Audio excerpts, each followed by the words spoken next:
Do you ever feel like something's really off socially? Something's really off the way you deal with other people and the feedback you get from them? Have you ever feel like this is really strange? Like you're getting this feedback, and then when you really think about it more deeply, there's no reason for it. There's no reason for you to be alienated socially, either from your family, from people online you don't know, whatever the case may be. I'm going to present this idea to you that perhaps you're outside the language game.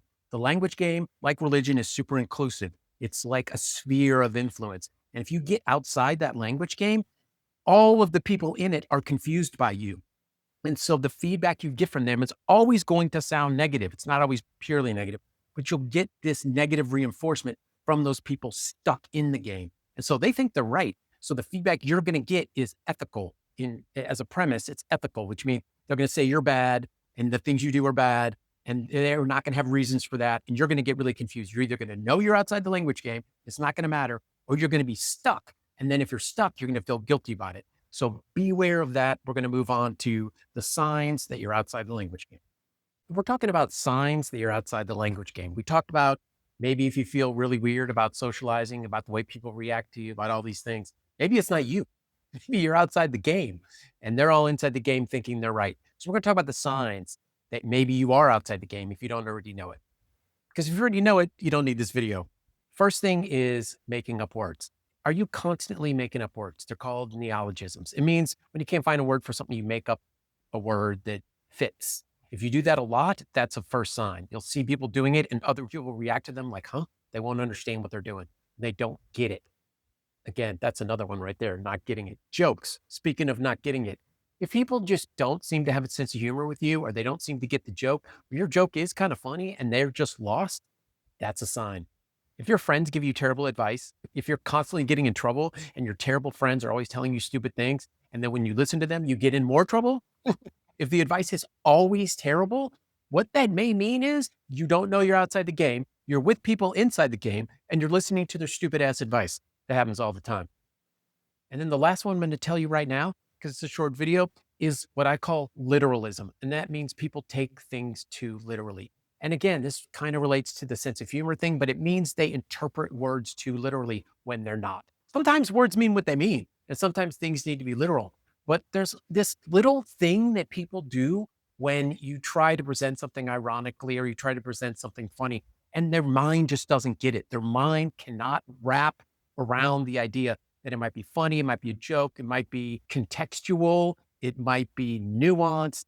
Not everything is so serious that they have to just function in this, what I call the perfectionist mode. And that is being a literalist. I say this all the time, stop being a literalist. And when everyone else seems like a literalist, you might be outside the game. So those are your first clues. Use that, take that for what you will, but find out if you're outside the game. So we've talked about this situation where you feel like people are different than you, and there is a chance you're just outside the language game. There's also a chance you're just an asshole.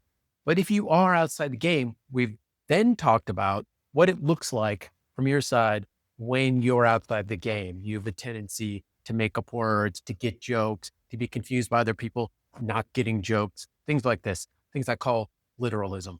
But let's talk about the things they do in the language game. Let's talk specifically about the things that they do that you can identify. So this is the first thing I'm going to say. There is a language trend in the game, and this is to make up sayings that reinforce what I call nonsense beliefs. So the things they hold as pseudo beliefs that don't really work, they have slogans for these things. They have all kinds of little sayings that they use to identify almost like a secret code, whether you're in the game or not. Now, they don't know that they're doing it. It's like George Bush with 9/11. Nobody really knew what was going to happen. All the conspiracy theory shit was made up. And the same thing's true in the language game. There's no conspiracy. It's just people that don't get it, not understanding that there's a true language and there's the language game. And in the language game, it feels real. It's the matrix of social philosophy. It is a fake game where people think they're deep, they think they're smart, they think they're using the right kind of words. And I call it, write this one down, the propaganda of the herd. And so I'm going to go over some of these things really quick because I'm making short videos. I'm going to stitch them together like I have to do my whole life. So here we go. The first one is Jesus the man. What does that even mean? It sounds like just a simple statement, right? No, not a simple statement. Jesus the man means that this particular person is trying to compartmentalize what it means to believe. People that believe church doctrine, that believe the Bible, they believe all these things are one thing. And then people that actually follow the teaching of Jesus are another. So they try to differentiate between those two things and make one good and one bad. When in reality, they're both the same thing. Neither one of them have any content. And so if you're in the game, you fall for it. You go, yeah, organized religion's bad. But Jesus to me was so nice. He really wanted to help Mother Teresa. No, no, it's not the way it works. If you think critically and you look into it, that's the game. So now we're going to segue into a number of these things. And I hope you can see by that example what I'm talking about. These are things that sound like they work in the game and they don't. When you take them outside of the game, everything falls apart. Let's get into some of these really particular things that are done in the language game, the propaganda. So we're going to wrap it up with 4 more things that can show you the people trapped in the language game. So we've talked about what the language game feels like when you're on the outside, but now we're talking about things that people do in the language game. And these are kind of slogans. We're calling them propaganda. So the next one is this quote, things happen for a reason. You kidding me? I hear it all the time. Now that I've said it, you're going to hear it every 5 minutes. What does it really mean? People say it all the time, like it defines reality, defines everything about our lives. So what does it really mean?